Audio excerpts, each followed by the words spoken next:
নমস্কার বন্ধুরা, তোমরা সবাই কেমন আছো? আশা করি ভালো আছো। আমিও খুব ভালো আছি। তো আমরা এখন দেখো বগুড়ায় আছি। তো চারিদিকে প্রচণ্ড পরিমাণে বৃষ্টি হচ্ছে। সবাই জানো যে আরজি করে কী ঘটনা ঘটেছে। তো তার প্রতিবাদে আমাদের বগুড়া থেকে একটা মিছিল বেরোয়েছিল।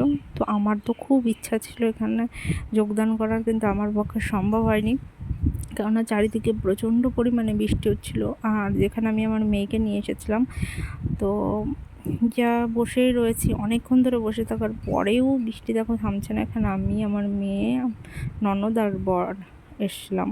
তো দেখো এখানে এও দাঁড়িয়ে রয়েছে। তো বাইরে প্রচণ্ড প্রচণ্ড পরিমাণে বৃষ্টি হচ্ছে।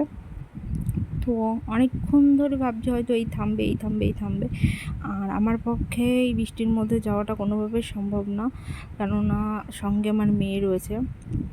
ও অনেকটাই ছোট, যে কারণে আমার পক্ষে যাওয়া সম্ভব হয়নি। আমার খুব ইচ্ছা ছিল, কিন্তু আমি এখানে যোগ দিতে পারিনি।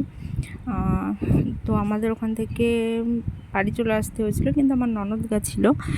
তো আমি বলবো যে জাস্টিস চাইতেই হবে, আমাদের প্রতিবাদ করতেই হবে। এবার অনেকে বলছে যে তাহলে এই যে এর আগেও তো এরকম ঘটনা অনেক জায়গায় ঘটেছে, সেই বেলায় কেন তোমরা প্রতিবাদ করনি? তো আমি তাদেরকে একটা কথা বলতে চাই, সব কিছুর একটা শুরু থাকে। তো এইটাই ভাবো সেটা শুরু। আমাদের কিন্তু প্রতিবাদ করতেই হবে। একটা অন ডিউটিতে থাকা একটা